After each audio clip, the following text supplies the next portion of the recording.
सुखो बुद्धानौपादो सुखा सद्धम्मदेशना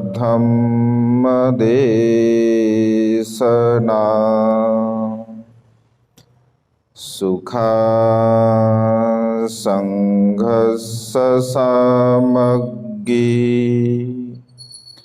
समगानं तपो सुखो।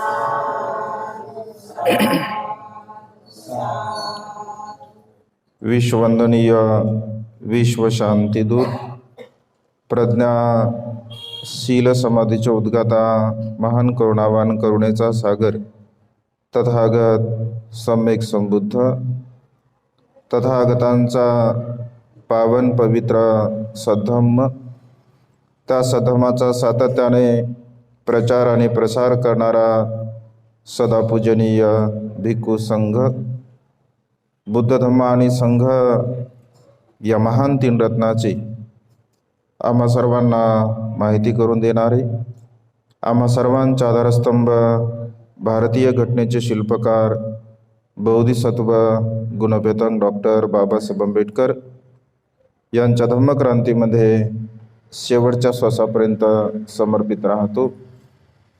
आज या मंगलमय प्रसंगी पुणे शहरातील सिद्धार्थ बुद्ध विहार येथील सर्व श्रद्धासंपन्न उपासक उपासिका बालक तथा बालिकांनो, आपणा सर्वांच्या प्रती मनामध्ये अनंत अनंत मंगलकामना मैत्री भावना या ठिकाणी व्यक्त करतो। आपणा सर्वांच्या हितासाठी सुखासाठी आणि कल्याणासाठी धम्मदेशना देण्यासाठी उपस्थित असणारे दी ग्रेट हॅपीनेस या यूट्यूब चॅनलचे संचालक, महाराष्ट्र राज्य भिक्खू संघाचे सहकोषाध्यक्ष पूजनीय भिक्खू करुणानंदजी स्थविर हे सुद्धा आपणा सर्वांच्या प्रती धम्मदेशना देऊन आपणा सर्वांना उपकृत करणार आहे। आज या मंगलमय प्रसंगी आपण सर्वच उपस्थित श्रद्धासंपन्न उपासक उपासिका, विशेष रूपाने ऑनलाईन धम्मदेशना श्रवण करणारे सर्वच दर्शक, प्युरिटी ऑफ माइंड या चॅनलचे सर्वच दर्शक आणि आपण सर्वच बांधव, खरं तर तुम्हा सर्वांना बघून अत्यंत हर्ष होत आहे, आनंद होत आहे। कारण पुण्यासारख्या शहरामध्ये सार्वजनिक रूपाने एवढा मोठा उपासक वर्ग धम्मदेशना श्रवण करण्यासाठी विहारामध्ये जमतो, ही फार मोठी आपल्या श्रद्धेचं बल आहे। कारण पुन्हा मुंबई म्हटलं की ज्याप्रमाणे ट्रेन धावते अगदी तशाच पद्धतीने मनुष्याचं धावपळीचं जीवन असतं असं म्हटलं आहे। परंतु आपलं श्रद्धाबल अत्यंत महान आहे। बरेच दर्शक प्युरिटी ऑफ माइंड आणि दी ग्रेट हॅपीनेस म्हणजे हे जे माध्यम आहे, हे माध्यम खऱ्या अर्थाने धम्म बांधवांना एकत्रित करण्यासाठी अत्यंत सहाय्यक असं ठरलेलं आहे। आज घडीला धम्माचा प्रचार आणि प्रसार फार मोठ्या जोमाने या चॅनलच्या माध्यमातून होत आहे। कारण घराघरामध्ये आणि घरातील प्रत्येक व्यक्तींच्या हातामध्ये मोबाईल आहे। पूर्वी जर आपण मोबाईल म्हणजे ओपन केला तर अनेक प्रकारचे जे काही साधू असतील, संन्यासी असतील, महाराज असतील, यांची प्रवचनं, यांची कीर्तनं आहे की नाही आपल्याला यूट्यूबला पाहायला मिळत होती। परंतु आज घडीला म्हणजे परिस्थिती अशी आहे की मोबाईल ओपन केला का डायरेक्ट स्क्रीनवरती कुठल्या ना कुठल्या भंतेंचं प्रवचन आपल्याला पाहायला मिळतं. कारण असंख्य उपदेश आपल्या चॅनलवरती आता पाहायला मिळतात. सकाळीच भंत्यांना आम्ही गाडीमध्ये प्रवास करताना बोललो, बघता बघता प्युरिटी ऑफ माइंडचे 400 व्हिडिओज म्हणजे संपन्न झाले. आज जो टाकलेला व्हिडिओ आहे म्हणजे उद्या जो टाकेल तो 400वा व्हिडिओ आपण अपलोड करणार आहोत. म्हणजे कंटिन्यू प्रवास असतो. आपण स्टेटस बघता भंतेंचे माझे कंटिन्यू प्रवास आहे. आणि या प्रवासामध्ये सुद्धा खरं तर अनेक लोकांना असं वाटत असेल, म्हणजे अनेक लोक असं प्रश्न करतात की भंतेजी एवढा तुम्ही प्रवास करता मग प्रवचन कसे टाकता. ॲक्च्युली म्हणजे माझं तर कंटिन्यू असतं, म्हणजे दररोज रेग्युलर असतं. भंतेंचे पण रेग्युलरच असतात. आता भंतेचं जरा शेड्यूल जास्त टाईट असल्यामुळे भंतेंना वेळ मिळत नाही, त्यामुळे त्यांचं अपलोडिंग थोडंसं कधी कधी राहतं. तर म्हणजे जेव्हा आम्ही प्रवास करत असतो, मी गाडी चालवत असेल तर भंतेजी त्यांचे प्रवचन एडिटिंग करतात. ते जर गाडी चालवत असतील तर माझे प्रवचन मी एडिटिंग करतो. म्हणजे अगदी गाडीमध्ये बसल्यानंतर सुद्धा वेळेवरती तो सदुपयोग होत असतो. कुणाच्या घरामध्ये बसल्यानंतर लगेच जर कोणी प्रवचन करत असेल, तसं काही काही लोकांना वाटत असेल बाबा एक भंतेची प्रवचन करत आहेत आणि बाकी भंतेची मोबाईलमध्ये काऊन बघत आहेत, असंही होतं आहे की नाही. पण ॲक्च्युली ते मोबाईलमध्ये फक्त एडिटिंग चालू असतं, कारण वेळच मिळत नाही हा एडिटिंग करण्यासाठी. आणि सर्व आम्हीच करतो, म्हणजे एडिटिंग वगैरे सगळं काही आम्ही करतो. अगदी आम्ही ते स्वतः शिकलो. मी म्हणजे 1 महिनाभर, अगदी आपला मुलगा होता त्याच्याकडे 1 महिनाभर मी एडिटिंगचं काम शिकलं. आणि त्याच्यानंतर भंतेंना पण शिकवलं, ज्ञानारक्षित भंतेंना सुद्धा शिकवलं. म्हणजे जवळचे जे काही भंते आहेत त्यांना मी शिकवलं, म्हणजे प्रत्यक्ष रूपाने. कारण आपण त्यांच्याकडे द्या, त्यांनी अपलोड करा, त्यांनी एडिटिंग करा, काही मिस्टेक असेल, काही बोललो असेल तर ते केवळ आपल्यालाच माहीत असतं. त्यामुळे अगदी बिनचूकपणे आपल्यापर्यंत भगवंताच्या देशना आपल्याला चॅनलवरती पाहायला मिळतात आणि त्याचं फळ आपल्याला एवढं पाहायला मिळत आहे. आज या मंगलमय प्रसंगी तथागतांच्या श्रेष्ठ अशा एका उपदेशांचं विश्लेषण माझ्या अल्पशा ज्ञानाला अनुसरून आपणा सर्वांच्या हितासाठी सुखासाठी मी करण्याचा प्रयत्न करत आहे. खरं तर भगवंताची देशना ही सदा सर्व काळ आपल्यासाठी कल्याणकारक असते. सदा सर्व काळ चिरं तिठंतु सद्धम्मो, म्हणजे चिरकाळपर्यंत सदा सर्व काळ भूतकाळामध्ये, वर्तमान काळामध्ये आणि भविष्य काळामध्ये भगवंताचा धम्म हा सदा सर्व काळ मध्य कल्याणकारक आहे, अंत कल्याणकारक आहे आणि सुरुवात सुद्धा कल्याणकारक आहे.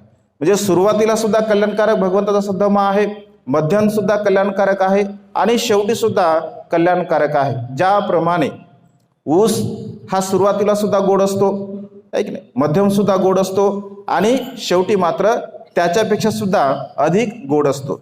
शील समाधी प्रज्ञा आहे की, शीलाचं आचरण जर केलं असेल तर आपल्या जीवनामध्ये हळूहळू आपल्याला सुख प्राप्त होते.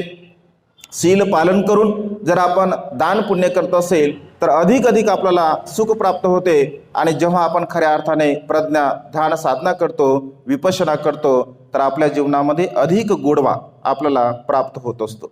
ऐक ना, सुरुवातीला ऊस साधा थोडा थोडा गोड असते, मध्यंतरी आणखी जास्त गोड असते, पण शेवटी जर आपण खायला गेलो तर तो मात्र अत्यंत गोड असतो.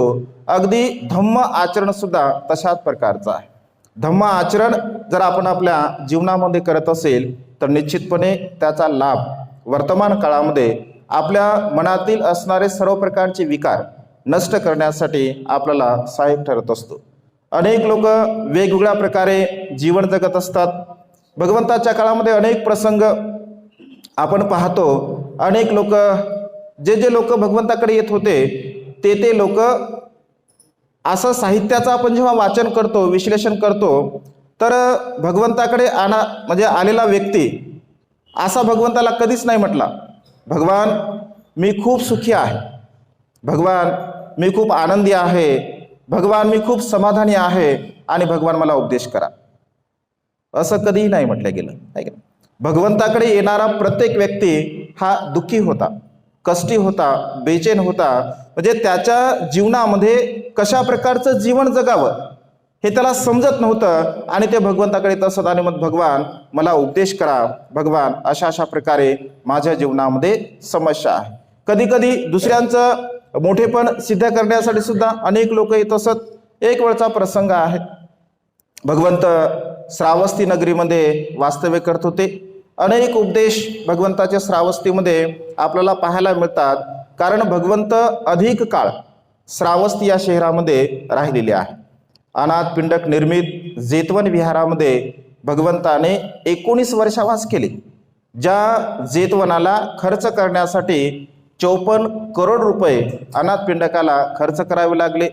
6 वर्षावास माता विशाखेने निर्माण केलेल्या पूर्वाराम विहारामध्ये भगवंताने केले. म्हणजे 25 वर्षावास एकट्या श्रावस्ती शहरामध्ये भगवंताने म्हणजे घालवलेले आहेत. आणि असंख्य उपदेश म्हणजे 75% बौद्ध साहित्यातील 75% उपदेश हे जेतवन विहारामध्ये भगवंताने दिलेले आहे. एक वेळचा प्रसंग आहे. भगवंत श्रावस्ती नगरीमध्ये राहत असतात आणि श्रावस्तीमध्ये राहत असताना एक राजा प्रसेनजित यांचा सेनापती उग्गव भगवंताकडे येत असतो आणि भगवंताकडे आल्यानंतर भगवंताला तो प्रणाम करतो, वंदन करतो आणि वंदन केल्यानंतर तो म्हणतो की भगवान, या श्रावस्तीमध्ये ही श्रावस्ती जी भूमी आहे भगवान, ती अत्यंत पुण्यवान आहे. सावत्थी म्हणजे जिथे सर्व काही आहे, म्हणजे जिथे सर्व काही आहे अशी श्रावस्ती, ज्याला सावत्थी असं म्हटलं आहे. म्हणजे सर्व काही, असं काही तिथे नव्हतं, म्हणजे नाही आहे अशा प्रकारचं नव्हतं. त्या काळामध्ये 7 करोड लोकसंख्या श्रावस्ती शहराची होती. त्यापैकी 5 करोड लोक बुद्ध धम्म संघाला मानणारे होते. 2 कोटी लोक अन्य धम्माला श्रवण करणारे मानणारे होते. 5 करोड लोकसंख्या असणारं श्रावस्ती शहर भगवंताच्या काळामध्ये होतं. आणि मग तो उल्लेख करतो, कारण श्रावस्तीमध्ये अनेक प्रकारचे उपासक उपासिका होते. गरीब लोक होते, मध्यमवर्गीय होते, श्रीमंत होते. विशेष रूपाने 5 प्रकारचे श्रेष्ठी महाश्रेष्ठी ज्यांना म्हटलं आहे, तर ते महाश्रेष्ठी 5 श्रावस्तीमध्ये होते आणि त्यामुळे अत्यंत श्रीमंत त्या श्रावस्तीमध्ये लोक होते. तर मग तो उग्गव भगवंताला म्हणतो की भगवान, या श्रावस्ती नगरीमध्ये अत्यंत श्रीमंत लोक आहे, अत्यंत धनवान लोक आहे. भगवान काय सांगावं त्यांच्या धनाबद्दल. भगवान त्यांच्याकडे हिरे आहे, माणिक आहे, मोती आहे, जवाहर आहे, नाणे आहे. भगवान असंख्य त्यांच्याकडे विपुल अशी धनसंपदा आहे. भगवान या श्रावस्तीमध्ये अत्यंत धनवान लोक असतात. तेव्हा भगवंत असे म्हणतात की उग्गव, ज्या धनाची व्याख्या तू करत आहे, ज्या धनाची तू स्तुती करत आहे, खऱ्या अर्थाने त्या धनाला मी सर्वश्रेष्ठ धन म्हणत नाही. त्या धनाला मी कायमस्वरूपी सुख देणारं टिकणारं धन म्हणत नाही. का? कारण हे धन पाण्यामुळे नष्ट होते, हे धन अग्नीमुळे नष्ट होते. या धनाला चोरी करून घेऊन जाऊ शकतात. या धनामुळे आप्तेष्टांमध्ये, नातेवाईकांमध्ये, मित्रमंडळीमध्ये वाद होतात, विवाद होतात, भांडण होतात, तंटे होतात. आणि त्यामुळे ज्या धनाची तू स्तुती करत आहे, ज्या धनाची तू व्याख्या करत आहे, तर याला मात्र मी श्रेष्ठ धन समजत नाही. ऐक ना, अनेक लोक व्यवहारामध्ये आपण बघतो की जर समजा कुणाकडे धनसंपदा असेल तर अनेक लोक म्हणतात की तो व्यक्ती खूप श्रीमंत आहे, ऐक ना, तो व्यक्ती खूप धनवान आहे, त्याच्याकडे विपुल असं धन आहे. भगवंत असे म्हणतात की भौतिक धन आपल्याकडे असावं, असलंही पाहिजे, कारण संसारामध्ये जीवन जगत असताना भौतिक धन अत्यंत महत्त्वपूर्ण आहे. अनाथ पिंडक जेव्हा भगवंताला पहिल्यांदा भेटतो तेव्हा तो म्हणतो की भगवान, माझ्याकडे एवढी धनसंपदा आहे की माझं मला सुद्धा माहीत नाही आहे. म्हणजे एवढा तो धनवान असतो. आणि भगवंत असे म्हणतात की हे धन मात्र तुम्हाला कायमस्वरूपी सुख देणारं ठरत नाही. काही क्षणिक सुख तुम्हाला, ज्याला भौतिक सुखसंपदा आपण असं म्हणत असतो, तर भौतिक सुखसंपदा प्राप्त करण्यासाठी हे धन मात्र सहाय्यक ठरत असते, परंतु आध्यात्मिक धन हे वेगळं आहे. आणि अशा प्रकारचं विश्लेषण करत असताना तो म्हणतो की भगवान, मग असं कोणतं धन आहे? जे मनुष्याला सदा सर्व काळ सुख देणारं ठरतं. भगवान असं कोणतं धन आहे की मनुष्याच्या जीवनामध्ये चोर चोरी करून जाऊ शकत नाही? भगवान असं कोणतं धन आहे ज्याला अग्नी नष्ट करू शकत नाही? भगवान असं कोणतं धन आहे ज्याला पाणी नष्ट करू शकत नाही? भगवान असं कोणतं धन आहे जे परिवारामध्ये वादविवाद निर्माण करत नाही? तेव्हा भगवंत 7 प्रकारच्या धनाची व्याख्या करत असतात. आज आपणा सर्वांच्या प्रति या 7 धनाचा उपदेश थोडक्यामध्ये देण्याचा प्रयत्न करतो. ही 7 धन ज्या व्यक्तीकडे आहे तो व्यक्ती इथे बसणाऱ्या लोकांमध्ये सर्वात धनवान. ज्या व्यक्तीमध्ये 7 प्रकारच्या ह्या गोष्टी आहे तो सर्वात धनवान समजावा. केवळ इतक्याच लोकांमध्ये नाही तर या सृष्टीमध्ये, या सृष्टीवरती जीवन जगणाऱ्या प्रत्येक व्यक्तीमध्ये जर या 7 गोष्टी असतील तर तो विश्वातील सर्वात धनवान व्यक्ती समजावा, श्रीमंत व्यक्ती समजावा. आणि आज तुम्ही किती श्रीमंत आहात, आज तुम्ही किती धनवान आहात हे तुम्हाला आजच्या उपदेशामधून पाहायला मिळणार आहे. 7 धनाचं विश्लेषण आपण थोडक्यामध्ये बघूया. भगवंत असे म्हणतात श्रद्धा हे धन आहे. भगवंत असे म्हणतात श्रद्धा हे एक धन आहे. शील हे दुसऱ्या प्रकारचं धन आहे. श्रद्धा धन, शील धन, लज्जा धन. लज्जा धन, अव्यत्रप्य ज्याला लोकलज्जा असं म्हटलं आहे. त्यानंतर श्रुतमय धन ज्याला श्रुतमय प्रज्ञा आपण म्हणत असतो. त्याग धन आणि प्रज्ञाधन. म्हणजे अशा प्रकारच्या धनाची व्याख्या भगवंताने केलेली आहे. मग बघूया आपण श्रद्धाधन म्हणजे काय. श्रद्धा कशाला म्हटलं आहे? सद्धाय तरती ओघं. भगवंत असे म्हणतात सद्धाय तरती ओघं. श्रद्धेच्या बलाने मनुष्य ओघाला पार करत असतो. मग कशाचा ओघ आहे? जो काम भावनेचा रोग आहे, जो रागाचा ओघ आहे, द्वेषाचा ओघ आहे, मोहाचा ओघ आहे. म्हणजे अकुशल विचारांचा जो ओघ आहे या ओघाला पार करण्यासाठी श्रद्धा ही अत्यंत महत्त्वपूर्ण आहे. बुद्धाप्रती, धम्माप्रती आणि संघाप्रती या 3 रत्नांच्या प्रती आपल्या मनामध्ये अनंत असीम अशी श्रद्धा असावी. बाबासाहेबांच्या प्रती असीम श्रद्धा आपल्या चित्तामध्ये असावी. कारण आज घडीला जर आपण सुखपूर्वक जीवन जगत असेल तर ते केवळ आणि केवळ बोधिसत्वामुळे, बाबासाहेबांमुळे जीवन जगतो. आणि त्यामुळे बाबासाहेबांच्या प्रती सुद्धा आपल्या मनामध्ये असीम श्रद्धा असावी. भौतिक दृष्टिकोन आणि आध्यात्मिक दृष्टिकोन जेव्हा आपण समजून घेतो, जाणून घेतो तर श्रद्धा म्हणजे काय. भगवंतांनी अनेक वेळा श्रद्धेच्या संदर्भामध्ये उपदेश दिलेले आहे. कारण श्रद्धेशिवाय काहीच होत नाही. श्रद्धा जर नसेल तर मनुष्य काहीच करू शकत नाही.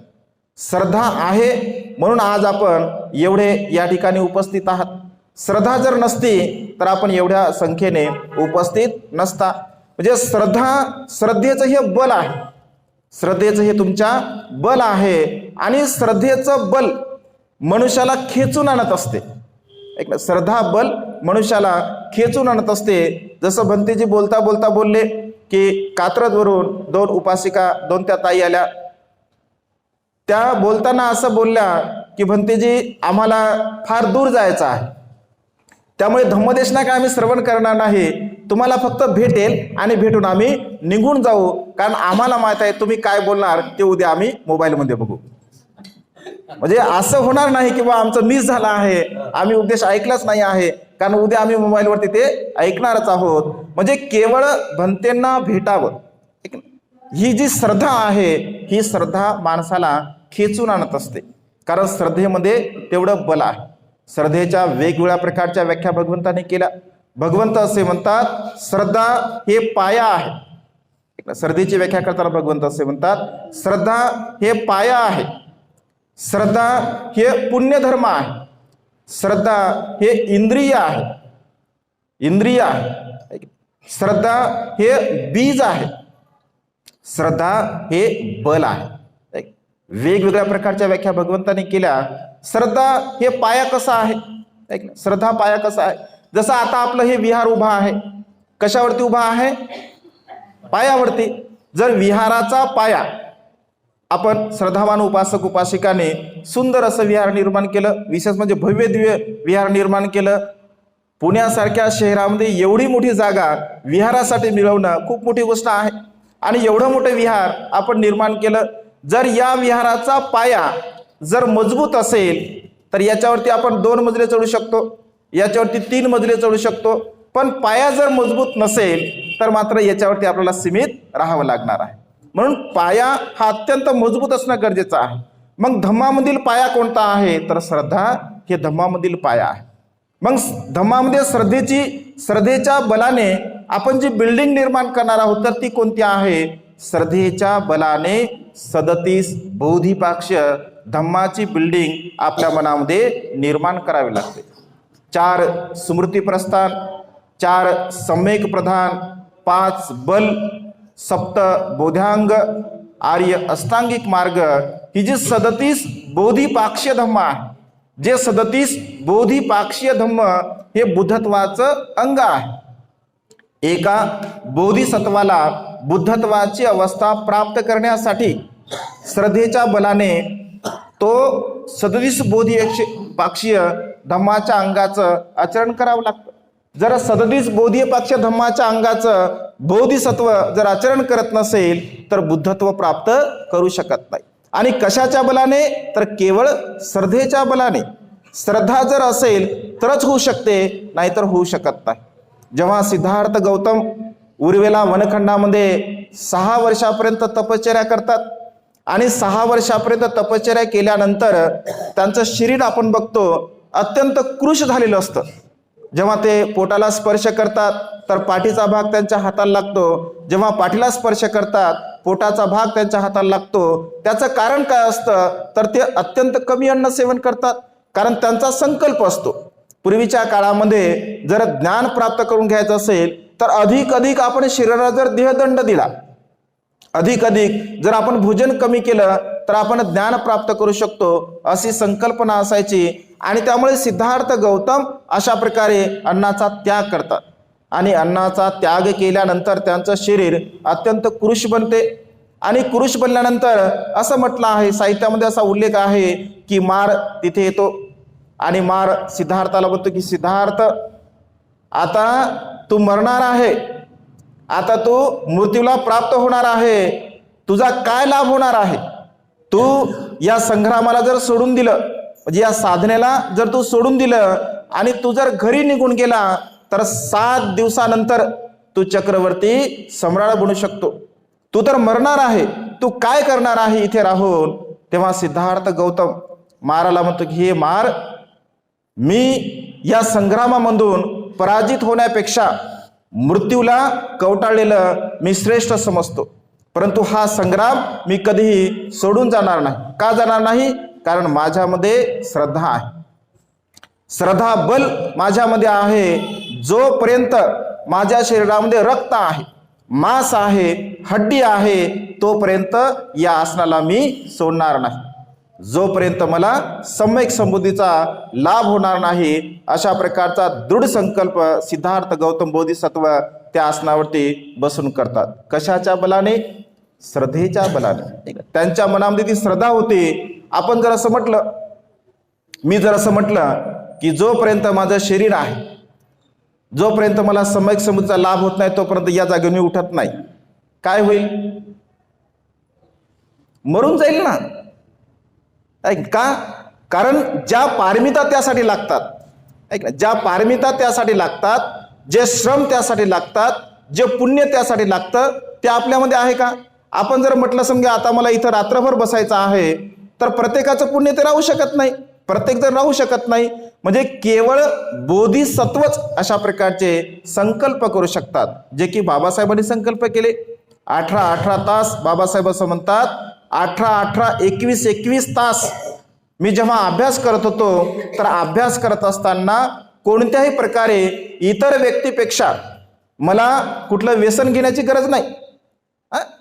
पूर्वी लोक अनेक व्यसन घेतात, थोडा कंटाळा आला आहे की नाही, कुठे सिगारेट असेल किंवा अन्य काही मद्य असेल तर मला ते घेण्याची बिलकुल गरज नाही आहे.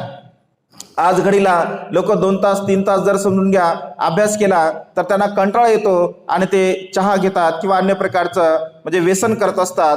परंतु मला 18 तास 21 तास मी जरी अभ्यास केला तरी सुद्धा मला कोणत्याही प्रकारची कशाची गरज भासत नाही, कारण माझ्यामध्ये उत्साह आहे, माझ्यामध्ये माझ्या कामाच्या प्रती उत्साह आहे, निष्ठा आहे, श्रद्धा आहे. आणि ती श्रद्धा जर आपल्या मनामध्ये असेल तर खऱ्या अर्थाने आपण जे काही आपल्याला साध्य करायचं आहे तर ते सर्वच्या सर्व साध्य करू शकतो.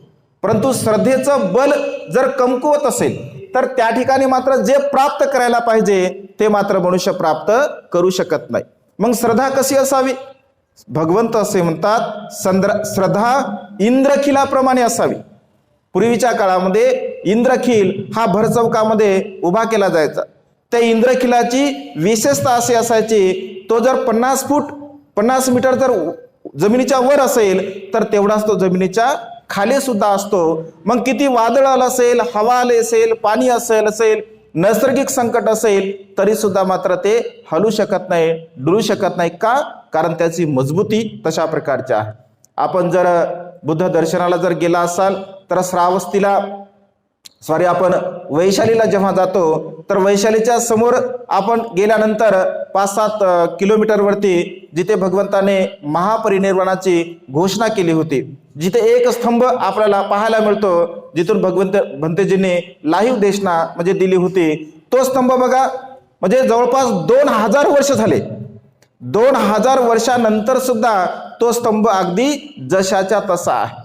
कारण त्याची मजबूती, त्याची पकड तशा प्रकारची आहे. अगदी धम्माच्या बाबतीमध्ये श्रद्धेचं बल जर आपल्यामध्ये असं असेल तर आपण खऱ्या अर्थाने आपल्या जीवनामध्ये जे काही साध्य करायचं आहे तर ते साध्य आपण करू शकतो. म्हणून श्रद्धा हा पाया मजबूत असला पाहिजे. श्रद्धेचा पाया जर मजबूत असेल तर खऱ्या अर्थाने आपण सुखाला प्राप्त करू शकतो. त्यानंतर श्रद्धा हे बल आहे. भगवंत असे म्हणतात, म्हणजे बल एक शक्ती प्राप्त होत असते. मनुष्यामध्ये जर श्रद्धा असेल तर त्याच्या मनामध्ये बल प्राप्त होत असते. आता अतिशक्ती म्हणून नाही सांगत, जसं आम्ही फिरतो आहे की नाही, म्हणजे 2-3 दिवसापूर्वी आम्ही परभणीला होतो आहे की नाही. 2-3 परभणीचा कार्यक्रम झाला का लगेच आम्ही एका ठिकाणी पहिल्यांदा, म्हणजे मागच्या देशण्यामध्ये मी सांगितलं, भिक्षू जीवनाच्या 18 वर्षामध्ये आम्ही गर्भसंस्कार विधी 12:30 वाजता केला एका ठिकाणी. म्हणजे 12:30ला त्यांच्याकडे पोहोचलो, तिथे गर्भसंस्कार विधी केला. तिथून रात्रीच्या 12:30ला तुम्ही दिवसा समजता आलं म्हणजे कारण ते परभणीचे देशना संपले आमच्या आणि त्या घरी गेलो. त्यांची फारच इच्छा होती, बंदीजी फक्त आम्हाला तुमची भेट घ्यायची आहे आणि दर्शन द्या आम्हाला, निघून जा.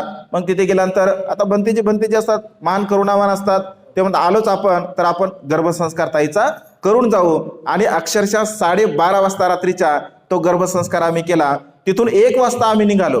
विशेष म्हणजे 1 वाजेपर्यंत त्या घरातील प्रत्येक सदस्य हा जागी होता, अगदी लहान बाळ सुद्धा जागी होतं. आणि तिथून आम्ही निघालो सकाळी अर्ली मॉर्निंग 3-3:30 वाजता औरंगाबादला पोहोचलो. काय ऑफिशियल आमचे कामं होते ते आम्ही कामं केले. लगेच जळगावला निघालो. जळगावचा कार्यक्रम जवळपास मला वाटतं ज्ञानरक्षित भंतेंचं प्रवचन 1:15 वाजता संपलं, रात्री नाही 1:15 वाजता संपलं. म्हणजे 1:15 वाजेपर्यंत अगदी लोक तिथेच तसे बसलेले होते जेवढे रॅलीमध्ये लोक होते. आणि 1:30 वाजता आम्ही झोपलो. सकाळी 6लाच उठलो, आम्ही अकोल्याला गेलो, तो कार्यक्रम केला. तो कार्यक्रम झाला का लगेच आम्ही खामगावला कार्यक्रम केला. खामगावून पुन्हा रिटर्न औरंगाबादला आलो. पुन्हा काल जालन्याला होतो, आज पुण्यामध्ये आहे आणि उद्या कोकणामध्ये खेळला आहे. कशाचं बल आहे? हे केवळ श्रद्धेचं बल आहे. लोक परेशान असतात, स्टेटस म्हणजे एक स्टेटस संपत नाही की दुसरं पडतं. तेव्हा भंतेजी तुम्ही झोपता का नाही? एक तर उपासिका म्हणे भंतेजी तुम्हाला हेलिकॉप्टर घेऊन द्यावं लागते म्हणे, कारण म्हणजे तुम्ही प्रवास करता तरी कशानं म्हणे, म्हणजे एवढे फास्ट तुम्ही म्हणजे पोहोचता. याला मला सांगायचं एवढंच आहे की फक्त हे श्रद्धेचं बल आहे. श्रद्धेचं बल असल्यामुळे बाबासाहेबांच्या प्रती असीम श्रद्धा आहे. आणि बाबासाहेबांच्या धम्मक्रांतीमध्ये आम्ही स्वतःला पुण्यवान समजतो की आम्हाला काम करायला मिळत आहे.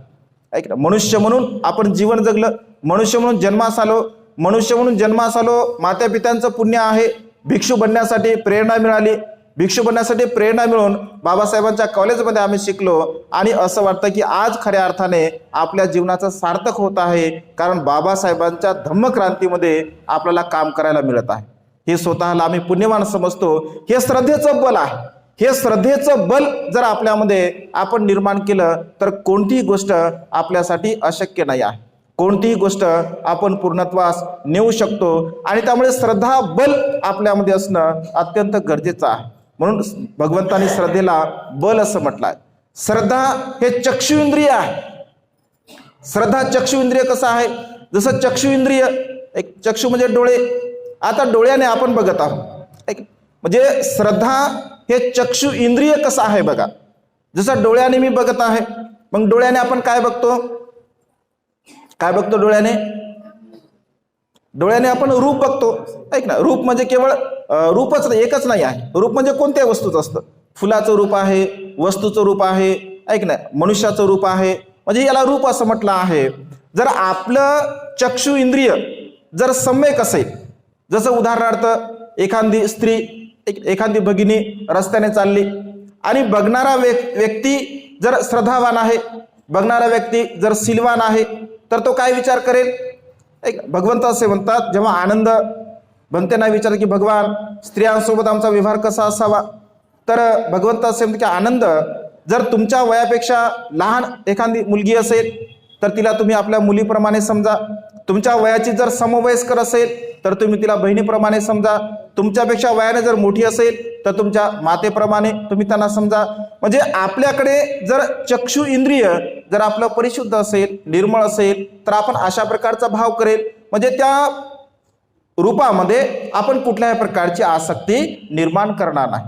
एक वेळचा प्रसंग हा, एक भंते जे साधना करत असतात आणि साधना करत असताना ज्यांच्याकडे चक्षु इंद्रिय आहे, ज्यांच्याकडे श्रद्धा आहे, ज्यांच्याकडे शील आहे आणि अत्यंत सुंदर अशी स्त्री आपल्या पतीसोबत वाद करून जात असते रस्त्याने.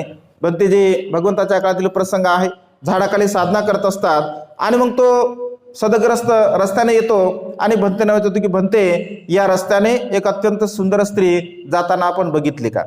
तेव्हा भंतेजी म्हणतात की स्त्री तर मी जाताना बघितली नाही, परंतु या रस्त्याने जाताना एक हाडाचा सापळा मात्र मी बघितला. या रस्त्याने जाताना हाडाचा सापळा मात्र मी बघितला, कारण त्यांनी त्याच्यामध्ये अनित्य भाव जाणला. हे जे शरीर आहे, हे शरीर हाडामासाने बनलेलं आहे आणि याच्यामध्ये कुठल्याही प्रकारचं आसक्त होण्यासारखं काही नाही आहे. जर चक्षु इंद्रिय जर आपलं परिशुद्ध असेल तर अशा प्रकारचा भाव आपण निर्माण करतो आणि त्यामुळे चक्षु इंद्रिय याला श्रद्धा असं भगवंतांनी म्हटलं आहे.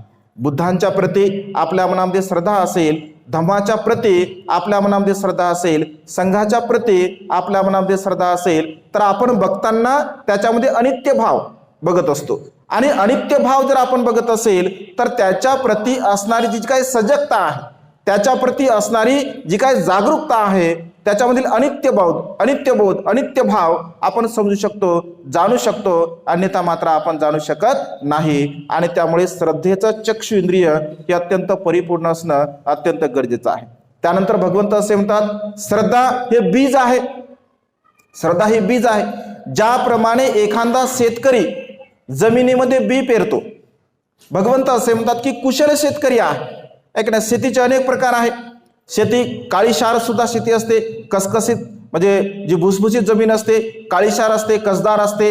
काही शेती कमी दर्जाची असते, काही पडीत असते. मग अशा प्रकारच्या वेगवेगळ्या प्रकारच्या शेती जर असतील तर एखादा कुशल शेतकरी, प्रज्ञावान शेतकरी, ज्ञानी शेतकरी पाऊस पडल्यानंतर कोणत्या शेतीमध्ये बी पेरेल? पहिल्यांदा जी काळीशार आहे, जी भुसभुशीत आहे, अशा शेतीमध्ये तो बी पेरेल. तणरहित तणाने युक्त असणाऱ्या शेतीमध्ये तो पेरणार नाही. भगवंत असे म्हणतात की अगदी तशाच प्रकारे आपलं जे मन आहे, आपलं मन एक प्रकारचं शेती आहे आणि या शेतीमध्ये जशा प्रकारचं तण असतं, गवत असतं, की म्हणजे अनेक प्रकारचा काडी कचरा असतो, अगदी तशाच प्रकारे आपल्या मनामध्ये अनेक प्रकारचं तण आहे. रागाचं तण आहे, द्वेषाचं तण आहे, मोहाचं तण आहे, मीपणाचं, अहमपणाचं, गर्वाचं, ईर्ष्येचं, म्हणजे अनेक प्रकारचे अकुशल विचार आपल्या मनामध्ये असतात. आणि अकुशल विचाराने भरलेल्या मनाने जर आपण धम्मदेशना श्रवण करत असेल तर काय लाभ होणार आहे का? काहीच लाभ होत नाही. आणि त्यामुळे भगवंत असे म्हणतात, प्रसन्न चित्ताने, आनंदी चित्ताने आपण धम्मदेशना श्रवण केली पाहिजे. आपल्या रागाला आपण नष्ट केलं पाहिजे, द्वेषाला नष्ट केलं पाहिजे, मोहाला नष्ट केलं पाहिजे, अनेक प्रकारच्या अकुशल विचाराला आपण नष्ट केलं पाहिजे. आणि हे केवळ श्रद्धेचं बीज जर आपलं परिशुद्ध असेल, ऐक ना, बीज जर चांगलं असेल तर पीक चांगलं येऊ शकते. बीज जर किडकं असेल तर पीक चांगलं येऊ शकत नाही. मन जर समजा किडकं असेल, रागाने भरलेला आहे, द्वेषानं भरलेला आहे, मोहानं भरलेला आहे, आणि अशा व्यक्तीला किती उपदेश करा त्याला काय समजणार आहे किंवा त्याला काय लाभ होणार आहे?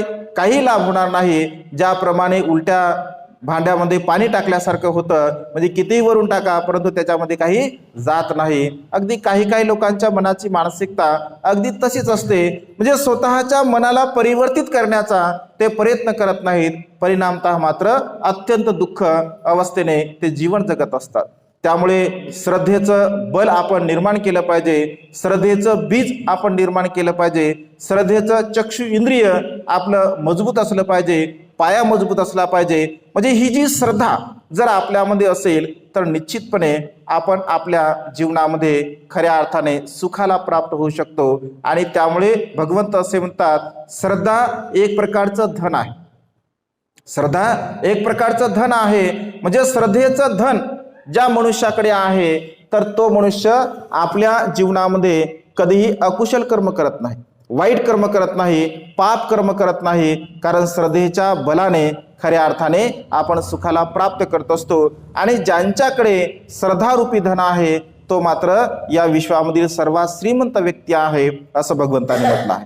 बुद्धाप्रती श्रद्धा असावी, धम्माप्रती श्रद्धा असावी, संघाप्रती दृढ श्रद्धा असावी. आणि बाह्य कारणामुळे आपण श्रद्धा आपली विचलित होऊ देऊ नये, चंचल होऊ देऊ नये. कारण अनेक लोक त्यांची श्रद्धा चंचल असते, काही छोटा मोठा प्रसंग घडला, समजून घ्या आपल्याला कोणी सन्मान दिला नाही, ऐक ना, कोणी मान दिला नाही, कोणी आपल्याला बोललं नाही, तर अनेक लोकांच्या मनामध्ये अशा प्रकारचा भाव उत्पन्न होतो. परंतु ज्यांची खऱ्या अर्थाने श्रद्धा असते त्यांची श्रद्धा मात्र कधीही विचलित होत नाही. श्रद्धा ही मजबूत असावी, आणि मजबूत जर श्रद्धा असेल तर आपण सुखाला प्राप्त करू शकतो. म्हणून श्रद्धा हे एक धन आहे असं भगवंताने म्हटलं. शील हे धन आहे. भगवंत असे म्हणतात, शील धन आहे. मग शील धन कसं आहे? शील म्हणजे काय आहे? सदाचार म्हणजे काय आहे? नीतिवता म्हणजे काय आहे? तर भगवंत असे म्हणतात, 3 अंगाने आपण शीलाचं आचरण केलं पाहिजे. चारित आणि वारित या दोन्ही अंगाने आपण शीलाचं आचरण केलं पाहिजे. खरं तर अनेक लोकांना म्हणजे शीलाचं आचरण कसं करावं हे समजत नाही. अनेक लोक असं म्हणतात, प्रश्न करतात की भंतेजी, भगवंताच्या काळामध्ये आपण ऐकतो, वाचतो, किंवा आपण सुद्धा धम्मदेशनेमध्ये सांगता की भगवंताने उपदेश दिले, आणि उपदेश दिल्याबरोबर काही लोक श्रोतापन्न झाले, काही लोक सकृतागामी झाले, काही लोक अनागामी झाले, त्यांना फळ प्राप्त झालं. मग अनेक लोक उपदेश ऐकतात, अनेक लोक धम्मदेशना देतात. मग भंतेजी, आता लोकांना तसा लाभ का होत नाही? प्रश्न आहे की लोकांना असा लाभ का होत नाही? तर त्याचं कारण आहे.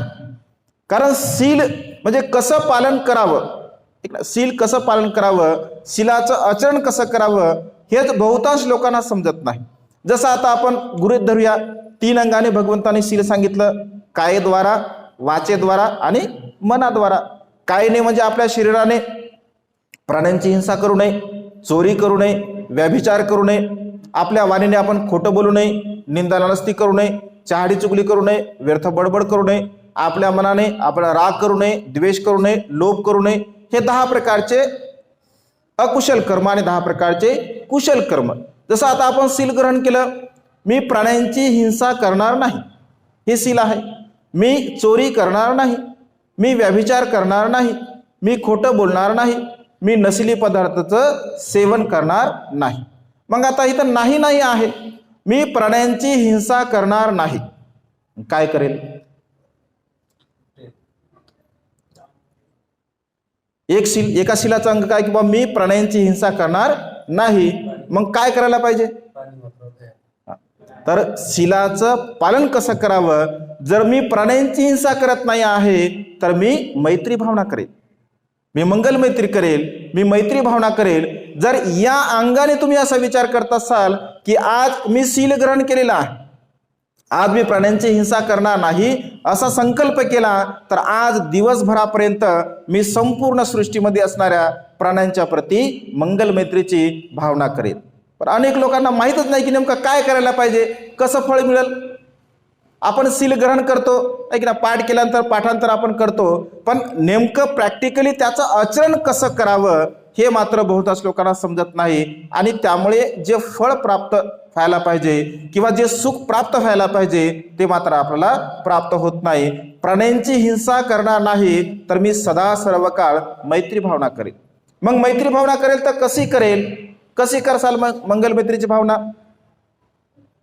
कशी करसाल सांगा बरं.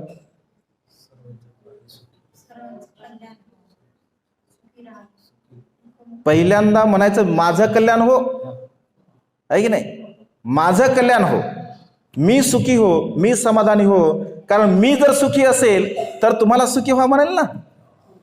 त्याच्यामुळे मंगल मैत्रीची भावना स्वतःपासून आपण सुरुवात केली पाहिजे की मी सुखी हो, माझं कल्याण हो. आणि मग माझं झाल्यानंतर आपल्या आप्तेष्टांचं, आपल्या नातेवाईकांचं, आपल्या मित्रांचं, आपल्या शेजाऱ्या पाजाऱ्यांचं, आणि असं करता करता आपण आपल्या मंगल मैत्रीचं विश्व वाढवलं पाहिजे.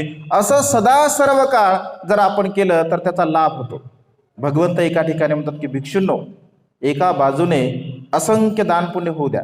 एका बाजूने एका व्यक्तीने असंख्य दान पुण्य करावं आणि एका व्यक्तीने डोळ्याची पापणी लावण्यासाठी जेवढा वेळ लागतो तेवढी त्याने मंगल मैत्री करावी.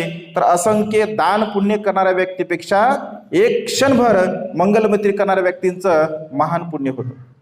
एवढं पुण्य मंगल मैत्रीचं आहे, एवढी महानता ही मंगल मैत्रीमध्ये आहे. आणि त्यामुळे सदा सर्व काळ आपण मंगल मैत्री केली पाहिजे. कारण मैत्री करण्यासाठी फार मोठी शक्ती लागते, मैत्री करण्यासाठी फार मोठं बल लागते. म्हणजे मैत्री करणे सोपी गोष्ट नाही.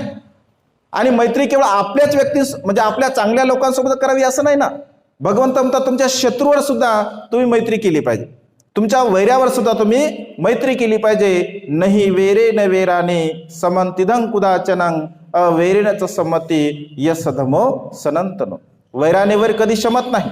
वैराला जर शमवायचं असेल, नष्ट करायचं असेल तर मंगल मैत्रीने आपण ते नष्ट करू शकतो, अन्यथा आपण करू शकत नाही. मग मैत्री भाव निर्माण करण्यासाठी आपल्या मनामध्ये फार मोठं बल लागते. कारण भगवंत असेल अपियोबी दुःखा, एखाद्या व्यक्तीसोबत जर आपलं पटत नसेल, ऐक ना, कोणासोबत आपला वादविवाद असेल आणि तो जर व्यक्ती आपल्याला भेटला, आपण रस्त्याने जात आहोत, तो व्यक्ती आपल्याला भेटला आणि म्हटलं बा आता याच्यावर मंगल मैत्री करा, कसं होते, करू शकतो का आपण? फार क्वचित लोक असे असतात की ते मंगल मैत्रीची भावना करू शकतात. कारण आपलं मन तशा प्रकारचं परिपक्व झालेलं नसतं आणि त्यामुळे मंगल मैत्री ही सदा सर्व काळ आपण केली पाहिजे. अगदी तसंच बाकीचे शील सुद्धा आहे. जसं मी चोरी करणार नाही तर मी दान पुण्य करेल, मी व्याभिचार करणार नाही तर माझ्या काया वाचा मनाने आणि 6 इंद्रियाच्या द्वारा मी नेहमी संयमित राहील, मी खोटं बोलणार नाही तर मी माझी भाषा मृदू असेल, कोमल असेल, सत्य असेल, चांगल्या प्रकारचे असेल, मी नशापतन करणार नाही तर माझं आरोग्य संपादन करण्यासाठी मी चांगल्या प्रकारचं कुशल कर्म करेल, पुण्यकर्म करेल. म्हणजे अशा प्रकारे या शीलाच्या अंगाने जर आपण आचरण केलं तर खऱ्या अर्थाने आपल्याला लाभ होत असतो. भगवंत असे म्हणतात, आनंद भगवंताला विचार की भगवान या विश्वामध्ये कशाचा सुगंध श्रेष्ठ आहे? आनंद म्हणते भगवंताला विचार, भगवान या सृष्टीमध्ये कशाचा सुगंध श्रेष्ठ आहे? भगवान जाईचा सुगंध श्रेष्ठ आहे, जुईचा आहे, मोगऱ्याचा आहे, गुलाबाचा आहे, कशाचा सुगंध श्रेष्ठ आहे? तेव्हा भगवंत असे म्हणते आनंदा, ना जाईचा सुगंध श्रेष्ठ आहे, ना जुईचा आहे, ना मोगऱ्याचा आहे, ना गुलाबाचा आहे. या सृष्टीमध्ये सर्वश्रेष्ठ सुगंध जर कोणता असेल तर तो म्हणजे शीलाचा सुगंध आहे. जर शीलाचा सुगंध ज्या मनुष्यांचा असेल तर तो मनुष्य या सृष्टीमध्ये अजरामर होतो, सुखाला प्राप्त होतो. आणि त्यामुळे आपल्या शीलाचा सुगंध आपण निर्माण केला पाहिजे. बाबासाहेब असं म्हणतात, माझं मन मजबूत आहे, मला नैतिक बल प्राप्त झाला आहे. तुमचं मन मजबूत व्हावं तुम्हाला नैतिक बल प्राप्त व्हावं म्हणून बुद्धाचा सद्धर्म मी तुम्हाला देत आहे. मन माणसाचं मजबूत करण्यासाठी आपल्याकडे शील असावं. शीलाच्या बाबतीमध्ये बाबासाहेब असं म्हणतात, माझा वैरी, माझा शत्रू सुद्धा माझ्याकडे बोट करू शकत नाही माझ्या शीलाच्या बाबतीमध्ये, कारण माझं शील एवढं परिपूर्ण आहे. अगदी धुतलेल्या तांदळासारखं माझं शील आहे, त्यामुळे माझ्याकडे कोणीही बोट करू शकत नाही. त्यामुळे शील, सदाचार, नीतिमत्ता आपल्याकडे असणं अत्यंत गरजेचं आहे. आणि म्हणून भगवंत असे म्हणतात, जो शीलाने परिपूर्ण आहे तो खऱ्या अर्थाने धनवान आहे. म्हणून शील धन आपण आपल्या जीवनामध्ये निर्माण केलं पाहिजे. त्यानंतर लज्जा धन, लज्जा, अव्यत्रप्य धन. लज्जा ह्या दोन प्रकारच्या असतात, एक लोकलज्जा आणि एक मानसिक लज्जा. व्यवहारामध्ये आपण म्हणतो की बा कमीत कमी मनाची नाही तर नाही जनाची तरी ठेव, आहे की नाही. व्यवहारामध्ये बोलता बोलतो ना आपण, मनाची नाही तर नाही कमीत कमी जनाची तरी ठेव. म्हणजे बा तुला जर वाटत नाही वाईट तर कमीत कमी लोक तुला काय म्हणतील याचं भान तरी तू ठेव. लज्जा आणि लोकलज्जा. मग लज्जा कशाची असावी, लज्जा कशाची बाळगावी? भगवंत असे म्हणतात, पाप कर्म करण्याची माणसाला लाज वाटली पाहिजे, अकुशल कर्म करण्याची मनुष्याला लाज वाटली पाहिजे. त्याने असा विचार केला पाहिजे की माझं कुळ किती श्रेष्ठ आहे, माझे माता पिता किती श्रेष्ठ आहे, माझे माता पिता किती धनवान आहे, किती शीलवान आहे, मग मी कसं असं आचरण करू, मी कशा प्रकारे दुराचार करू, मी कशा प्रकारे वाईट कर्म करू, मी कशा प्रकारे पाप कर्म करू. अशा प्रकारचा लज्जा भाव ज्यांच्या मनामध्ये असतो तर तो मनुष्य खऱ्या अर्थाने सुखाला प्राप्त होतो असं भगवंताने म्हटलं आहे. आणि ज्यांच्यामध्ये लज्जा भाव असतो तेच लोक कुशल कर्म करू शकतात, तेच लोक पुण्य कर्म करू शकतात. काही काही लोक आपण बघतो, कधी कधी आता आम्ही नेहमीच नवीन नवीन लोकांना भेटतो, दररोजच नवीन लोक भेटतात. भंतेला तर आमचा लय अनुभव आहे, भंतेचे डायरेक्ट प्रवचनामध्ये पण बोलतात की आणि आम्हाला समजते हा समोरचा व्यक्ती धाई खोटं बोलत आहे, समजतं आम्हाला की हा बोलत आहे खोटं. हो, म्हणजे त्याच्या बोलण्यावरून त्याच्या वागण्यावरून स्पष्ट समजते की हा खोटा बोलत आहे. तरी सुद्धा म्हणजे खोटं बोलतात लोक, कारण बिलकुल लज्जा नसते, ऐक नाही. म्हणजे आपण काय करत आहोत, आपण कोणासोबत बोलत आहोत. जे 17 लोकांना भेटतात, आता चेहऱ्याचं ज्ञान आम्हाला खूप असतं. चेहरा म्हणजे आपला चेहरा, आहे की नाही. त्याला म्हणजे चेहरा म्हटलं भगवंतानी पाली भाषेमध्ये, चेहरा म्हणजे चेहरा. हे जे आपला चेहरा जो असतो ना, हा चेहरा आपला आरसा असतो. जसं आरसा आपल्याला सांगते की बा चेहरा तुमचा कसा आहे, ऐक नाही, सुंदर आहे, चांगला आहे, ऐक नाही. तर हा चेहरा आपल्या मनाचा आरसा असतो. म्हणजे चेहरा पाहिल्याबरोबर त्या ठिकाणी अभ्यास होते की हा कोणत्या क्वालिटीचा माणूस आहे, ऐक नाही, की भाई कोणत्या क्वालिटीचा व्यक्ती आहे, लगेच समजतं. रागचर्या आहे, द्वेषचर्या आहे, मोहचर्या आहे. प्युरिटी ऑफ माइंडला आपलं प्रवचन आहे की मनुष्यांच्या चर्या किती प्रकारच्या आहे. म्हणजे स्पष्टपणे म्हणजे माझी चर्या कोणती आहे, रागचर्या आहे, द्वेषचर्या आहे, मोहचर्या आहे, किंवा राग द्वेष विरहित चर्या आहे, राग दोष मोहित चर्या आहे. म्हणजे हे चेहऱ्याचे प्रकार आहे. 4 चेहऱ्याचा प्रकार प्रमुख भगवंताने सांगितला. तर ही चर्या जी आहे स्पष्टपणे समजते, परंतु ज्यांना लज्जा भाव नसतो, ऐकलं, आपण व्यवहारामध्ये म्हणत असतो की हा बिलकुल मनुष्याला लाज नाही आहे, ऐक ना, लज्जा नाही आहे, आणि हा अकुशल कर्म करतो, पाप कर्म करत असतो. त्यामुळे ज्यांच्याकडे लज्जा आहे, भगवंत असे म्हणतात की तो धनवान आहे. लोक लज्जा असणारा आणि मानसिक लज्जा असणारा व्यक्ती हा धनवान आहे. का धनवान आहे? कारण तो कधीही अकुशल कर्म करत नाही, तो वाईट कर्म करत नाही, पाप कर्म करत नाही. म्हणून लज्जा धन, अव्यत्रप्य धन आपल्याकडे असावं. त्यानंतर श्रुतमय धन, श्रुतमय प्रज्ञा आपण निर्माण केली पाहिजे. म्हणजे ऐकून ज्ञान आपण प्राप्त केलं पाहिजे. सदा सर्व काळ भगवंत असे म्हणतात, आपल्या हिताचं असेल, आपल्या सुखाचं असेल, आपल्या कल्याणाचं असेल, आपल्या फायद्याचं असेल तर तेच आपण श्रवण करावं, अन्यथा आपण श्रवण करू नये. यूट्यूबच्या माध्यमामधून असे अनेक अनुभव येतात. अनेक लोक असं म्हणतात की भंतेजी आता टीव्ही आमचा बंद झाला, कारण मोबाईलवरती एवढे प्रवचन आहे का टीव्हीच्या मालिका बघण्यासाठी आम्हाला वेळच मिळत नाही आहे. कारण आता ते भगिनीमध्ये सकाळी 10ला जर म्हणजे टीव्ही चालू केली तर संध्याकाळी 10लाच बंद होत होते म्हणे भंतेजी. पण आज घडीला टीव्हीचं बटन सुद्धा आम्ही ऑन करत नाही, कारण यूट्यूबवरती वेगवेगळ्या भंतेचे प्रवचन आम्हाला पाहायला मिळतात. म्हणजे ही जी श्रोतमय ज्ञान आहे, या स्रोतमय ज्ञानाला आपण वाढवलं पाहिजे. हे स्रोतमय ज्ञान सुद्धा आपल्यासाठी खूप फायद्याचं असतं, आपल्या हिताचं असतं, आपल्या सुखाचं असतं. आणि त्यामुळे आपल्या हिताचं असेल, आपल्या सुखाचं असेल तर त्याला आपण सदा सर्व काळ श्रवण केलं पाहिजे.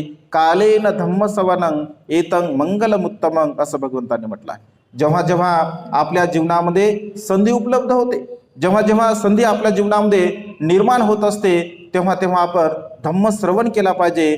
धम्म जर आपण श्रवण करत असेल तर आपल्या जीवनामध्ये आपल्याला लाभ होत असतो. कारण भगवंताच्या काळामध्ये असे अनेक उदाहरण आपल्याला पाहायला मिळतात, ज्यांना कुठल्याही प्रकारचं असं ज्ञान नव्हतं, परंतु केवळ श्रवण करू करू ऐक ना, भगवंताच्या काळामध्ये कुठं लिपिबद्धता होती, कुठं लिखाण होतं नाही.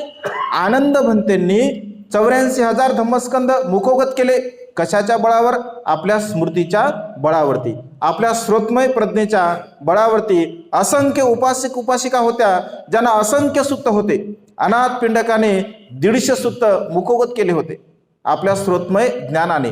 असंख्य उपासिका, खुजुतरा नावाच्या उपासिकेला असंख्य उपदेश भगवंताचे मुखोगत होते. म्हणजे अनेक उपासक उपासिका भिक्षू अशा प्रकारचे होते ज्यांनी स्रोतमय प्रज्ञा आपली वाढवली होती. आणि त्यामुळे स्रोतमय प्रज्ञा सुद्धा एक धन आहे असं भगवंतांनी म्हटलं आहे. त्यामुळे त्या स्रोतमय प्रज्ञेला आपण वाढवलं पाहिजे. सदा सर्व काळ जर आपण चांगलं श्रवण करत असेल, ऐकत असेल तर अकुशल विचार करण्यासाठी आपल्याला वेळ मिळत नाही. अनेक वेळा आपण बघतो बघा की मनुष्याला जर ज्ञान नसेल, म्हणजे मनुष्याला जर ज्ञान नसेल, मनुष्याकडे जर स्रोतमय प्रज्ञा नसेल, मनुष्याची जर स्मृती जागरूक नसेल तर अनेक लोक मृत्यूला सुद्धा प्राप्त झाले. कोरोनाच्या काळामध्ये आपण अनेक लोक बघतो की अनेक लोक मृत्यूला प्राप्त झाले. चांगलेही लोक गेले, बलवान लोक गेले, श्रीमंत लोक गेले, गरीब लोक गेले. डिप्रेशनमध्ये काही लोक मृत्यूला प्राप्त होतात. ऐक ना, आपण बघतो अनेक ऍक्टर लोक सुद्धा, ऐक ना, साधू सुद्धा म्हणजे डिप्रेशनमध्ये सुद्धा मृत्यूला प्राप्त होतात.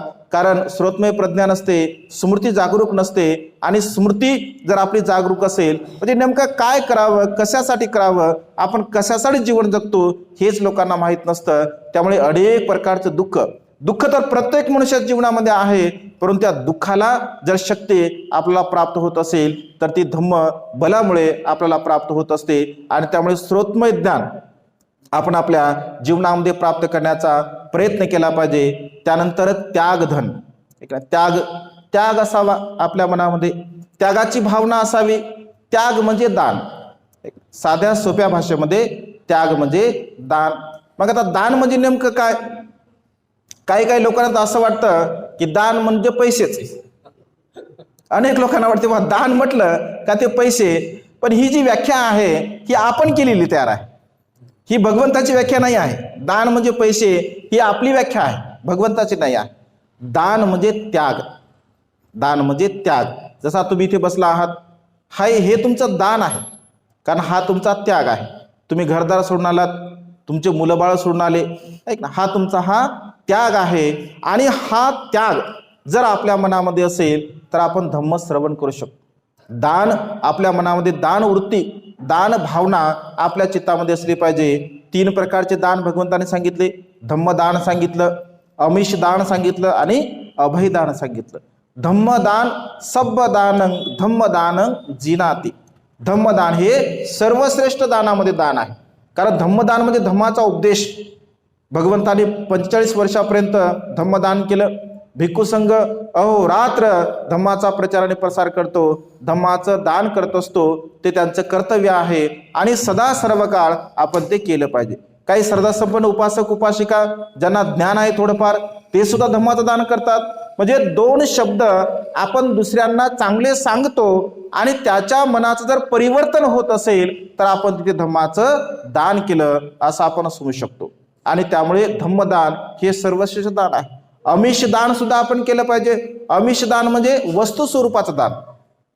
मग त्यामध्ये तुमचं चिवर दान आहे, त्यामध्ये तुमचं भोजन दान आहे, त्यामध्ये तुमचं औषध दान आहे. म्हणजे या सृष्टीवरती जे काही देण्यासारखं असतं त्याला अमिष दान असं म्हटलं आहे. आणि अमिष दान हे ग्रस्तांसाठी अत्यंत महत्त्वपूर्ण आहे.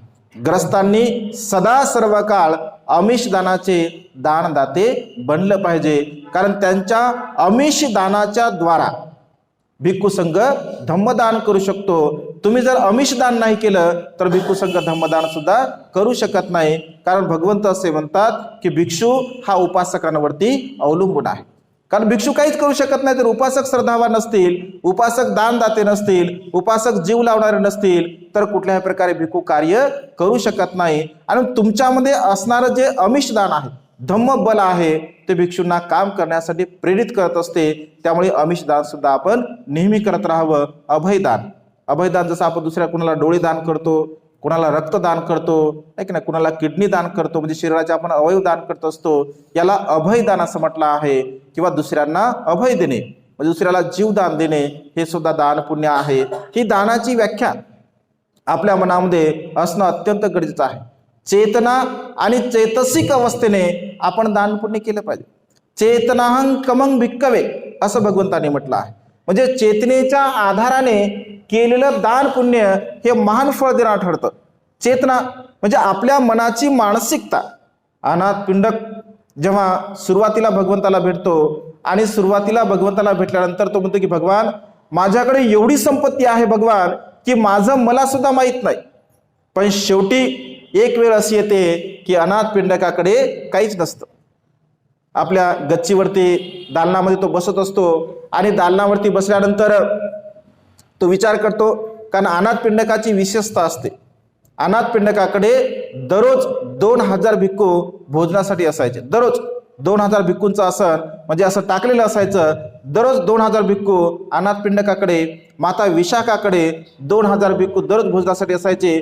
आणि भिक्खूंना दान पुण्य करता करता अनाथ पिंडकाची संपूर्ण धनसंपदा नष्ट होत असते, संपूर्ण खर्च होते. आणि अनाथ पिंडकाची विशेषता असते, माता विशाखाची विशेषता असते. विहारामध्ये जर ते येत असतील तर खाली हाताने कधीच येत नसत, कधीच येत नसत. म्हणजे काही ना काही घेऊन येत असत. सकाळच्या प्रहरी जर असेल तर काही नाश्त्यासारखा पदार्थ घेऊन येत असत, यागू घेऊन येत असत.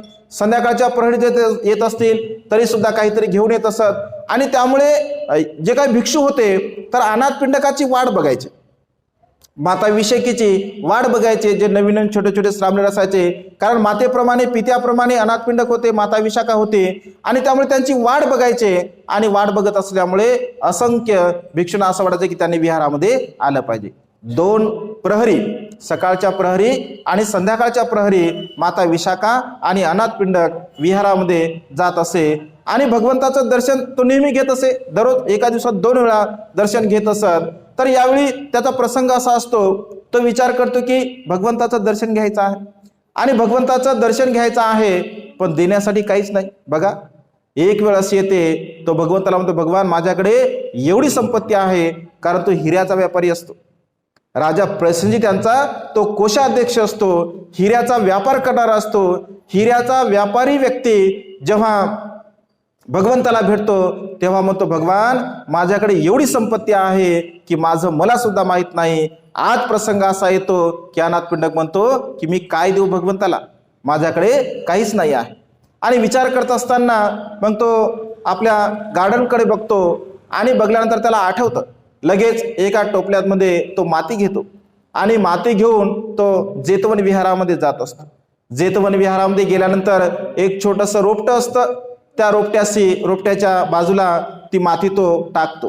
माती टाकल्यानंतर धम्मसभेमध्ये अनाथ पिंडक जातो आणि धम्मसभेमध्ये गेल्यानंतर भगवंत अनाथ पिंडकाला उद्देशून म्हणतात अनाथाचा नाथ अनाथ पिंडकाने आज भगवंतासाठी भिक्खू संघासाठी काहीच आणलं नाही असं वाटतं.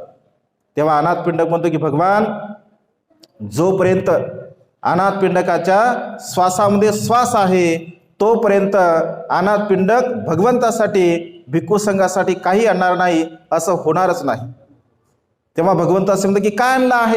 भगवंताला माहीत असतं, परंतु त्याची जी चेतना आहे, त्याच्या मनाची जी मानसिकता आहे ती भगवंताला ओळखायची होती. तेव्हा भगवंत म्हणतात की काय आणलं आहे. तो म्हणतो भगवान आज एक टोपलभर माती मी आणलेली आहे. काय केलं भगवान, एका छोट्याशा झाडाच्या बाजूला ती माती टाकली आहे. काय होणार आहे त्याने भगवान, त्या मातीमध्ये असणारे जे कण आहे त्या कणाच्या द्वारा त्या झाडाला वाढवण्यासाठी मदत होईल. भगवान ते झाड मोठं होईल. काय होईल भगवान, त्या झाडाखाली एखादा भिक्षू बसेल तो ध्यानसाधना करेल, तो श्रोतापन्न होईल, सकृतागामी होईल, अनागामी होईल, अरंत होईल. भगवान जेव्हा तो भिक्षू मूर्तीला प्राप्त होईल तेव्हा मी अन्य भिक्खूंना विचारेल, म्हणते श्रावस्ती जेतवन विहारामध्ये जो भिक्षू मूर्तीला प्राप्त झाला आहे, म्हणते तो या झाडाखाली कधी बसला होता का? मग ते मला सांगतील. तर मग भगवंत म्हणतात की मग काय होईल? ते अनाथपिंडक म्हणतो की भगवान माझ्या मनाला शांती लाभेल, भगवान माझ्या मनाला सुख लाभेल. म्हणजे बघा किती चेतना आहे. चेतनाहं कमंग भिक्कवे भगवंताने असं म्हटलं आहे. म्हणजे चेतनेच्या आधाराने दिलेलं दान महान पुण्य प्राप्त करून देणार असतं. म्हणजे मनाची मानसिकता किती विशाल आहे बघा. म्हणजे त्यांनी अनंत पदाला प्राप्त व्हावं, माझ्या मनाला थोडंसं सुख लाभेल. कारण सुख या जगामध्ये सर्वश्रेष्ठ आहे. सुखासारखं श्रेष्ठ धन किंवा सुखासारखी गोष्ट या जगामध्ये दुसरी कोणतीही नाही आहे. मग चेतनेच्या आधाराने आपण दान पुण्य केलं पाहिजे. कारण चेतनेच्या आधाराने जर आपण दान पुण्य करत असेल तर आपला लाभ होतो, अन्यथा लाभ होत नाही. आणि त्यामुळे सदा सर्व काळ आपण दान पुण्य अशा प्रकारचं केलं पाहिजे. काही काही लोक अत्यंत कंजूस भाव त्यांच्या मनामध्ये असतो, दान भाव, दान पुण्य. कारण हे पूर्व त्यांचं कर्म असतं, वर्तमान काळातलं कर्म असतं. काही काही लोकांची मानसिकता तशा प्रकारची असते. केवळ आजच नाही आहे, ती मानसिकता आजच आहे असं नाही आहे, ती भगवंताच्या काळामध्ये सुद्धा होती.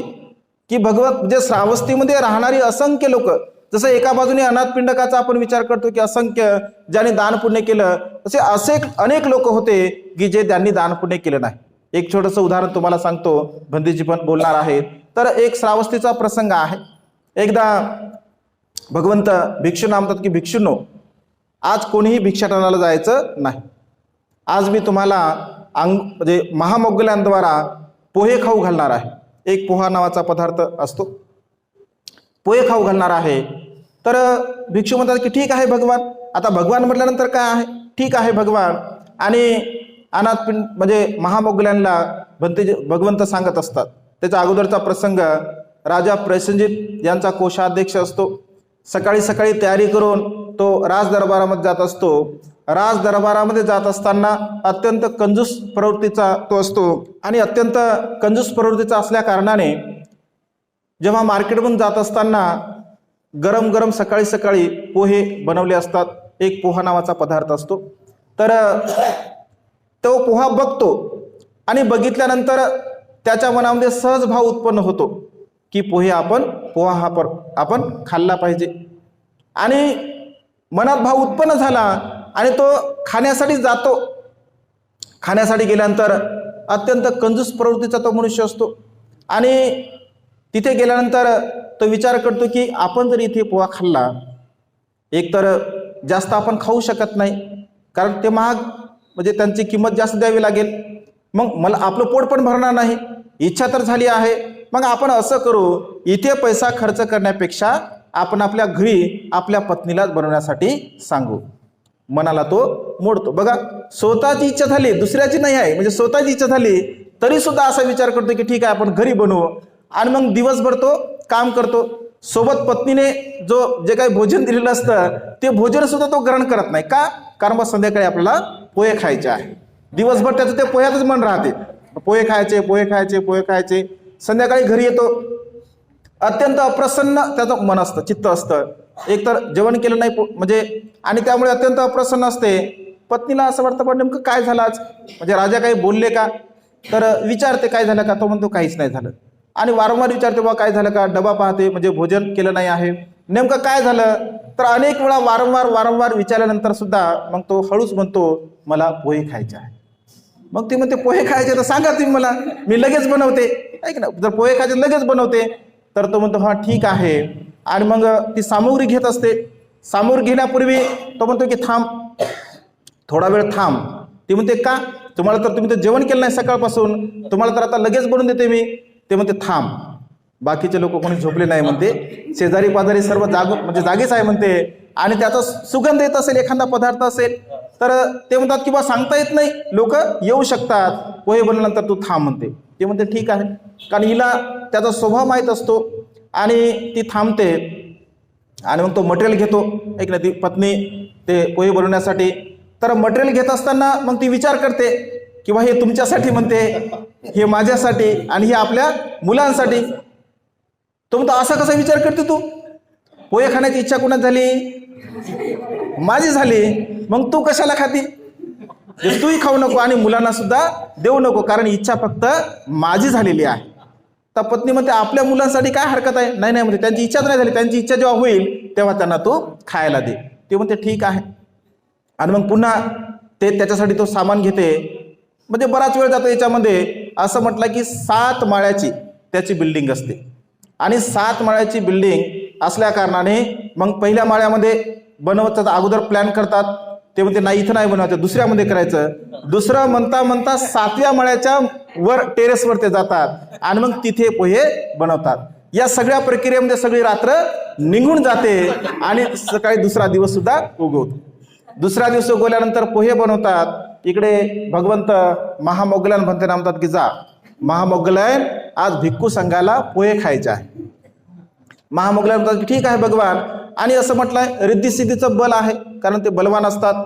तर असं म्हटलं आहे, साहित्यामध्ये असा उल्लेख आहे की 7 माळ्याच्या बिल्डिंगचा जो छत असतो त्या छतासमोर महामोगलान भंतेजी भिक्षा पात्र घेऊन उभे असतात. तेव्हा तो म्हणतो मी तुला या 7 माळ्याच्या छतावरती याच्यासाठीच आणलं की हे लोक कधी आपल्या दारावर येऊ शकतात, आणि वर जरी आणलं तरी हे बघा आलेच आहे, आता यांना द्यावाच लागणार आहे. नाही म्हणताच येत नाही, कारण भगवंत असे म्हणतात श्रावस्तीमध्ये असताना आतापर्यंत जेतवन विहाराच्या अगदी तो जवळ असतो, परंतु कधीही विहारामध्ये जात नसतो, कधीही तो दान पुण्य करत नसतो आणि मग त्याची भावना नसते. परंतु भंतेंना पाहिल्याबरोबर त्याच्या मनामध्ये थोडासा भाव उत्पन्न होतो की बा ठीक आहे दिलं पाहिजे. मग दिल्यानंतर तो पत्नीला म्हणतो आता जे अगोदर बनवलेले आहे ना ते थोडे बाजूला ठेव आणि यांच्यासाठी तू छोटे बनव, आणि लगेच छोटंसं मटेरियल ते ह्यासाठी सांगतो. आता छोटंसं मटेरियल घेतलं का ते डायरेक्ट पोहा पहिल्यापेक्षा मोठा होतो. पुन्हा छोटं घेतलं का आणखी मोठा होतो. तो म्हणतो तू मुद्दाम मोठं घेत आहे, ती म्हणते तुमच्या समोर तो मी घेत आहे, आणि पुन्हा ते मोठे मोठे होतात आणि त्याला मात्र धम्मसंवेग उत्पन्न होतो. तो म्हणतो की ठीक आहे भंतेना, तुला जे काही द्यायचे असतील तर ते पोहे तू दे, पण भंतेना म्हणतो तुम्ही इथेच बसून खा. जर समजा तुम्ही जर विहारामध्ये गेले तर बाकीचे भंते सुद्धा आमच्याकडे पोहे खाण्यासाठी येतील, त्याच्यामुळे तुम्ही इथेच बसून खा. भंते म्हणतात की नाही, मी इथे पोहे खाणार नाही, कारण आज भगवंताची इच्छा झाली तुमचे पोहे खाण्याची, भिक्खू संघाची इच्छा आहे तुमचे पोहे खाण्याची. तर तो म्हणतो की भंते मला क्षमा करावी, कारण पोहे तर अत्यंत कमी आहे, भिक्खू संघ विशाल आहे. भंते एवढ्या भिक्षूंना हे पोहे कसे पुरतील? तर महामोगलान भंतेजी म्हणतात त्याची काळजी तू करू नको. आणि असं म्हटलं आहे की सर्वच्या सर्व ते पोहे घेऊन जेतवन विहारामध्ये जातात. 500 भिक्षू असतात, 500 भिक्षूंना पोहे दिले जातात. 500 भिक्षू पोहे ग्रहण करतात, पोटभर भगवंत भोजन करतात. आणि ही प्रक्रिया जेव्हा तो पाहतो त्याला धर्मसंवेग उत्पन्न होतो.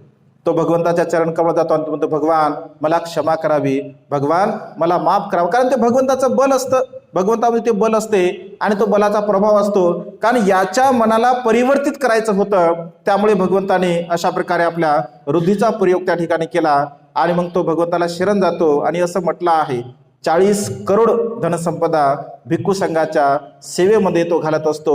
शेवटी ध्यान मनन चिंतन करतो, चांगल्या प्रकारे सुखाच्या अवस्थेला प्राप्त करत असतो. म्हणजे ही जी मानसिकता आपली असते, तर धम्म बल जर आपल्या मनामध्ये असेल तर अशा प्रकारच्या या कंजूस भावनेला सुद्धा आपण नष्ट करतो. आणि त्यामुळे त्याग हे धन आपल्यामध्ये असणं अत्यंत गरजेचं आहे. शेवटचं धन आहे त्याग, शेवटचं धन आहे प्रज्ञाधन. प्रज्ञा म्हणजे निर्मळ बुद्धी, निर्मळ ज्ञान. मग कशाचं ज्ञान असावं, कोणत्या गोष्टीचं ज्ञान असावं? तर यथार्थ रूपाने 4 आर्य सत्याला जाणणे. प्रज्ञा म्हणजे काय?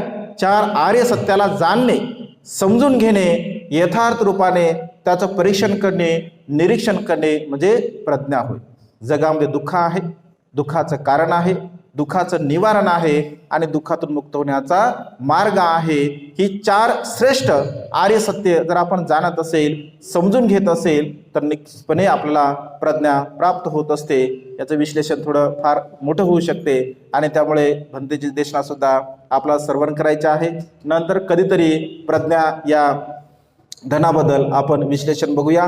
आज या मंगलमय प्रसंगी या 7 धनाचा संचय आपण आपल्या जीवनामध्ये केला पाहिजे. श्रद्धाधन आपण निर्माण केलं पाहिजे, शीलधन आपण निर्माण केलं पाहिजे, त्यागधन आपण निर्माण केलं पाहिजे, लज्जाधन, अव्यत्रप्य धन, श्रुतमय धन, त्यागधन आणि प्रज्ञाधन या 7 धनाचा संचय ज्या मनुष्याकडे असतो तर तो मनुष्य खऱ्या अर्थाने ज्ञानी आहे, प्रज्ञावान आहे, धनवान आहे. आणि त्यामुळे या धनाचा संचय आपण आपल्या जीवनामध्ये करण्याचा प्रयत्न करावा. कारण या धनाला ना चोर चोरी करून येत नाही, या धनाला अग्नी नष्ट करू शकत नाही, या धनाला उदक पाणी नष्ट करू शकत नाही. आणि हे धन जर आपण दिलं तर कमी सुद्धा होत नाही, हे धन अधिक आपल्याला वाढत असते. त्यामुळे या धनाचा आपण संचय करावा. आजच्या या मंगलमय प्रसंगी अधिक न बोलता आपणा सर्वांच्या हितासाठी, सुखासाठी आणि कल्याणासाठी एवढीच धम्मदेशना देऊन ही देशना संपन्न करतो. सर्वांचं मंगल हो, सर्वांचं कल्याण हो, सर्वांना दीर्घायुष्य लाभो.